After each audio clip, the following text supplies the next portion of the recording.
कैसा है ये परफ्यूम? बात करते हैं इस इंट्रो के बाद।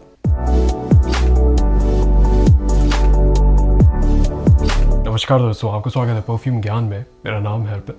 आज हम बेला विटा लग्जरी के CEO मेन परफ्यूम के बारे में बात करेंगे।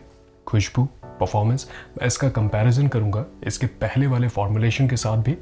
वैसे अगर आपने इस्तेमाल किया है तो मुझे कमेंट बताइएगा आपको कैसा लगता है।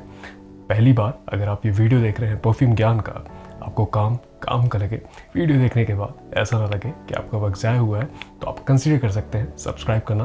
लाइक कर देंगे इस वीडियो को तो यूट्यूब थोड़ा इस काम को और लोगों तक पहुंचाएगा, ये कम्युनिटी और बड़ी बनेगी, मुझे भी मोटिवेशन मिलेगी। इसके खुशबू के बारे में बात करते हैं। ये एक एरोमेटिक, फ्रूटी, स्वीट, वुडी और मस्की खुशबू वाला परफ्यूम है।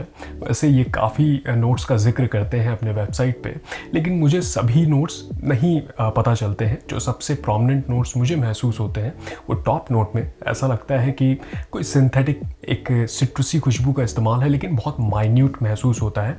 उसके साथ फ्रूटी खुशबू मिलती है, काफ़ी स्वीट है। देखिए ओवरऑल ये जो परफ्यूम है ये एक फ्रूटी स्वीट खुशबू वाला परफ्यूम है, और ये कहते नहीं है लेकिन मुझे कार्डमम की खुशबू आती है, इलायची की मिली हुई खुशबू लगती है। अब हो सकता है जिस तरीके से लैवेंडर मिल रहा हो फ्रूटी स्वीट खुशबू के साथ, हो सकता है वो ऐसा महसूस कराता है। तो ऐसा लगता है कि ठंडे मसालों का इस्तेमाल है इसमें, बिल्कुल भी कोई प्रोमिनेंट बहुत स्पाइसी डार्क डीप खुशबू नहीं है, और ऐसा लगता है कि हल्का जिंजर का टच है।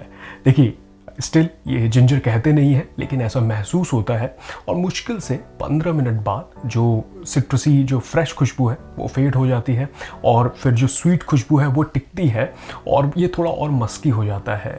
और जो वुडी इसमें नोट्स का इस्तेमाल है वो थोड़े महसूस होते हैं, लेकिन बहुत ज़्यादा वुडी खुशबू भी नहीं है। ओवरऑल एक बहुत ही लीनियर सी खुशबू लगती है। बस शुरुआत में जो थोड़ा सा ट्रांजिशन में फ़र्क महसूस होता है वही है, लेकिन उसके अलावा बहुत ज़्यादा फ़र्क नहीं है। ऐसा नहीं है कि बहुत मस्की हो जाएगा। अब ये कहते हैं कि इसमें टोंका बीन का इस्तेमाल है, इसमें आप जेरेनियम का इस्तेमाल है, इसमें मॉस का इस्तेमाल है, लेकिन मुझे सच बताऊं तो महसूस नहीं होता है। ओवरऑल ऐसा लगता है कि synthetic compound like aroma chemical का इस्तेमाल है, लेकिन जब इसको स्प्रे करता हूँ शुरुआत के 5 से 10 सेकंड तक वो स्पिरिट अल्कोहल वाली महक महसूस होती है। उसके बाद सेटल डाउन होता है तो बाइंड होती है खुशबू, तो और जो नोट्स हैं इसमें जैसे हल्की सिट्रसी और जो फ्रूटी स्वीट खुशबू है वो पता चलती है। अब देखिए ये कहना चाहता हूँ, उमूमन जब भी बबल गमी स्वीट खुशबू वाले जो परफ्यूम होते हैं उनमें जो फ्रूटी नोट का इस्तेमाल होता है वो अक्सर एप्पल के नोट का इस्तेमाल होता है, लेकिन इसमें ऐसा नहीं है। इसमें मुझे मैंगो की खुशबू पता चलती है। हो सकता है और नोट्स के साथ वो मिल करके आम वाली खुशबू लगती है, वैसी थोड़ी रिफ्रेशिंग स्वीट फ्रूटी खुशबू है। अब ये भी कहना चाहता हूँ कि जो इसका पहले वाला फॉर्मुलेशन था, ये जो ट्रांसपेरेंट बॉटल थी, इससे अलग खुशबू है, अलग खुशबू है।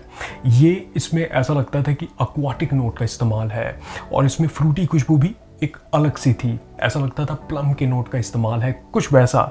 और ये काफ़ी हद तक इस जोन में था जो इन्विक्टस आता है पाको राबान का, ऐसा लगता था। अब लेकिन इसके बारे में बात करें, जो CEO है ये मुझे ऐसा लगता है कि इन्होंने ये वाला राउट ले लिया है, अज़ारो वांटेड वाला। इसकी खुशबू काफ़ी हद तक इसी के तरह लगती है। इसमें भी जिस तरीके से जिंजर और फ्रूटी खुशबू का इस्तेमाल है, वुडी खुशबू का इस्तेमाल है, ये थोड़ा और स्ट्रॉन्ग है। परफॉर्मेंस भी इसकी काफ़ी अच्छी है। एग्जैक्टली देखिए इसका क्लोन नहीं है, लेकिन सिमिलर जोन में है, सेम कैटेगरी में है। मैं पर्सनली इनके पहले वाले ब्लेंड को ज़्यादा एंजॉय करता हूँ। उसका कारण है क्योंकि उसमें जिस तरीके से एक्वाटिक नोट का इस्तेमाल है, थोड़ा मैस्कुलिन लगता है और मॉडर्न सी खुशबू लगती है। ऐसा नहीं है कि इसकी खुशबू मॉडर्न नहीं है, बस ये है कि उतनी मैस्कुलिन नहीं है। अब देखिए नाम इन्होंने CEO रखा है और ये कहते हैं एक पावरफुल कॉन्फिडेंट खुशबू है, तो ऐसा लगता है कि अगर एक फीमेल चाहे तो इसको कैरी कर सकती है। इसमें जिस तरीके से फ्रूटी स्वीट खुशबू का इस्तेमाल है, मुझे पहले वाला ब्लेंड थोड़ा ऐसा लगता था कि मैस्कुलिन महसूस होता है, और ये भी है कि ज़्यादा नाम से मैच करता है जिस तरीके से इन्होंने ब्रांड किया था। अब मुझे पता नहीं है एग्जैक्टली क्यों इन्होंने सेंट प्रोफाइल को बदल दिया है। कभी कभी ऐसा होता है कि एसेंशियल ऑयल अवेलेबल नहीं होते, ये कारण हो सकता है, या फिर ये रीब्रांड कर रहे थे, बॉटल के कलर को चेंज कर रहे थे, ब्लैक में बदल रहे थे, तो हो सकता है ये चाहते थे कि खुशबू को भी थोड़ा सा ट्वीक करें। यहाँ पे देखिए मैं कहूँगा कि सिमिलर जोन में है स्टिल एक बबल गमी स्वीट खुशबू लगती है, फ्रूटी स्वीट, लेकिन थोड़ा सा जो एलिमेंट है वुडी और जिस तरीके से एक मस्की खुशबू, ड्राई डाउन में हल्का स्पाइसेस होता है, वो थोड़ा सा ये लैक करता है। ये स्टिल मुझे लगता है कि लीनियर सी खुशबू है, एक फ्रूटी स्वीट खुशबू लगती है। अब देखिए, इसको जब मैं स्प्रे करता हूँ तो शुरुआत में जैसे हमने बात की लगभग 15 मिनट तक वो जो हल्की फ्रेश खुशबू महसूस होती है, उसके बाद वो फेड हो जाता है, फिर ये और ज़्यादा स्वीट हो जाता है। इसमें जो बेस में इन्होंने थोड़े वुडी नोट का इस्तेमाल किया है, मस्की नोट का, वो मिल जाते हैं शुगरी फ्रूटी खुशबू के साथ और फिर ये मेलो हो जाता है। ओवरऑल एक इनऑफेंसिव सी प्लीजिंग सी खुशबू लगती है। ऐसा लगता है कि ज़्यादातर लोगों को खुशबू पसंद आएगी और ऐसा भी हो सकता है कि तारीफें मिल जाए। बस ये है कि इसकी ब्रांडिंग को देख करके, काली बॉटल को देख करके आप ये मत सोचिएगा कि बहुत मैस्कुलिन स्पाइसी खुशबू वाला परफ्यूम होगा। नहीं, एक जेनेरिक सी, जैसे फ्रूटी स्वीट खुशबू वाले परफ्यूम आते हैं वैसी ही है, मेलो सी खुशबू है। ऐसा हो सकता है कि आपको पसंद आए, बस ये है कि आपको स्वीट खुशबू, जो फ्रूटी स्वीट खुशबू होती है, वैसी पसंद आनी चाहिए इसको एंजॉय करने के लिए। इसके परफॉर्मेंस के बारे में बात करें तो इससे मुझे हल्की ही परफॉर्मेंस मिलती है, लगभग 4-4.5 घंटे तक स्किन पे लॉन्जेविटी। कपड़े पे स्प्रे करता हूँ तो लगभग 6 से 7 घंटे तक इसकी खुशबू लिंगर करती है, लेकिन 3-4 घंटे बाद ये काफ़ी करीब आ जाता है और शुरुआत के आधे से 1 घंटे तक इससे मुझे प्रोजेक्शन महसूस होती है। देखिए, लगभग आधे घंटे तक ऐसा है कि पता चलता है कि किसी को इसकी खुशबू पता चलेगी अगर आप किसी कमरे में एंटर करेंगे, लेकिन उसके बाद ये आपके करीब आ जाएगी। मैं लगभग 6-7 इसके पूरे स्प्रे करता हूँ, ज़्यादा मैं कपड़ों पे करता हूँ कि मुझे थोड़ी देर तक इसकी खुशबू पता चले। अब देखिए, ये है कि लगभग 2-3 घंटे बाद भी अगर आप मूव करेंगे, खासकर अगर इंडोर्स है तब तो सही है, आउटडोर्स के लिए आपको इसकी बॉटल रखनी पड़ेगी क्योंकि मुश्किल से 1 घंटे बाद ये काफ़ी करीब आ जाएगी आपके। इसके इस्तेमाल के बारे में बात करें तो इसकी खुशबू के हिसाब से मुझे ऐसा लगता है अगर आप 20+ हैं, स्कूल जाते हैं, कॉलेज, ट्यूशन के लिए एक बड़ी प्लीजिंग सी खुशबू वाला कुछ चाहते हैं तो आप इसको कंसीडर कर सकते हैं। बस ये है कि एक फ्रूटी स्वीट खुशबू का है ये, तो आपको समझना पड़ेगा।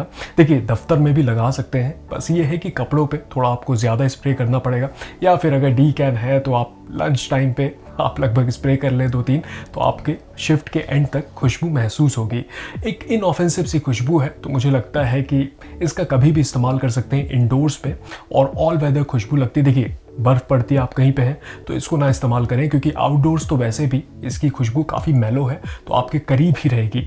इंडोर्स के लिए, एसी इन्वायरमेंट के लिए एक अच्छा ऑप्शन बन सकता है। बस ये समझें कि कॉन्सेंट्रेशन बहुत स्ट्रॉन्ग नहीं है और बहुत मैस्कुलिन भी नहीं है। ऐसा नहीं है कि आप एक मर्दाना खुशबू वाला कुछ चाहते हैं तब इसको कंसीडर करें, नहीं, इससे तारीफें मिल सकती हैं। अगर कोई आपके आसपास है तो खुशबू पता चलती है। और मैं इस परफ्यूम को सिर्फ कैजुअल सेटिंग के लिए ही सजेस्ट करूंगा। मसलन मेरे कहने का मतलब है कि स्पेशल ओकेजन के लिए, देखिए, बहुत स्पेशल खुशबू नहीं है। डेट पे आप चाहें तो लगा सकते हैं अगर आपको पसंद आए, लेकिन मुझे ऐसा लगता है इवनिंग टाइम के लिए अगर लोगों से मिल रहे हैं, ग्रोसरी के लिए जा रहे हैं, तो आप इसका इस्तेमाल कर सकते हैं।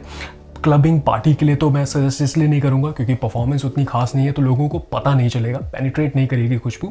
अदरवाइज आप देखिए, अगर इसको इंडोर्स में कभी भी लगा रहे हैं तो लगा लें, आउटडोर्स के लिए नहीं, क्योंकि अगेन फॉर्मुलेशन बहुत स्ट्रॉन्ग नहीं है और बहुत मैस्कुलिन भी नहीं है। तो अगर आप एक फीमेल हैं तो आप कैरी कर सकते हैं इसको। तो निष्कर्ष क्या निकलता है, देखिए, इसके दाम के हिसाब से लगभग 250-300 रुपये में आप इसका ऐसा 20 ml कंसीडर कर सकते हैं, या फिर 500 रुपये की रेंज में आप इसका 100 ml भी खरीद सकते हैं। ये कहते हैं कि इसका ऑल परफ्यूम कॉन्सेंट्रेशन है, लेकिन मुझे उतना स्ट्रॉन्ग ब्लेंड लगता नहीं है, इससे परफॉर्मेंस हल्की ही मिलती है।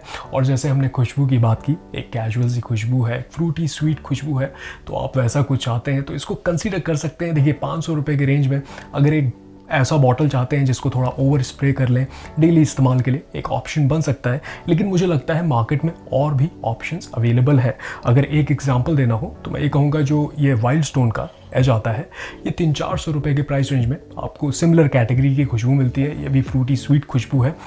और जो हमने बात की, इसका जो पहले वाला ये फॉर्मुलेशन है, अगर आप ऐसा कुछ चाहते हैं तो मुझे ऐसा लगता है सेम कैटेगरी में ये जो अपसलों का शूटिंग स्टार परफ्यूम आता है, ये आपको मिल सकता है। ये देखिए, थोड़े महंगे साइड पे है, लगभग 1300-1400 रुपये के प्राइस रेंज में आपको मिल सकता है। मुझे लगा मैं मेंशन कर दूं, अगर खुशबू की बात कर रहा हूं तो एक थोड़ा सा आपको उस कैटेगरी में कुछ मिल सकता है। अब इसके बारे में बात करें, जो बेला विटा लग्जरी या ऑर्गेनिक इन्होंने जो रीब्रांड किया है, शायद आप मेरे बात से सहमत होंगे कि मुझे ऐसा लगता है कि ये बहुत ज़्यादा पैसा जो एलोकेट करते हैं अपने मार्केटिंग पे करते हैं और थोड़ा अनरियलिस्टिक इनके जो फीडबैक्स होते हैं, जो रिव्यूज़ होते हैं कस्टमर के, वो लगते हैं, जो मैंने रिसर्च किया था इससे पहले भी मेंशन किया था पहले वाले रिव्यू में, कि बहुत से कॉपी एंड पेस्ट लगते हैं, तो उन पे आप भरोसा नहीं कर सकते हैं। और मुझे ऐसा लगता है कि कंपनी अगर थोड़ा और फोकस करे अपने प्रोडक्ट्स पे, अपने जो एसेंशियल ऑयल पे और जिस तरीके से ये ब्लेंड्स बनाते हैं, तो मुझे लगता है ये बेहतर प्रोडक्ट बना सकते हैं। क्योंकि कस्टमर देखिए 100-200 रुपये और दे देगा अगर किसी अच्छे प्रोडक्ट को खरीदना हो, लेकिन 500 रुपये दे करके एक एवरेज प्रोडक्ट, मुझे लगता है कि अगर मार्केट में और भी ऑप्शंस अवेलेबल है और सिर्फ आप मार्केटिंग और ब्रांडिंग के दम पे अगर आप कुछ खरीद रहे हैं और आपको एक एवरेज एक्सपीरियंस मिल रहा है, तो मुझे लगता है कुछ खास नहीं है। मुझे ऐसा लगता है कि इस कंपनी में पोटेंशियल है, लेकिन ये बहुत ज़्यादा फोकस करते हैं अपने मार्केटिंग पे और किसी तरीके से ये गार्नर करते हैं जो इनके कस्टमर के फीडबैक्स होते हैं। वो मुझे अंदाज़ा नहीं है कितने सच कितने झूठ। वैसे आपने अगर इस्तेमाल किया है तो आप मुझे बताइएगा आपको कैसा लगता है ये परफ्यूम। आपका सबसे पसंदीदा बेला विटा का कौन सा परफ्यूम है, मैं जानना चाहूँगा। चलिए मैं मिलूँगा आपसे अगले वीडियो में, तब तक आप अपना ख्याल रखिए। नमस्कार।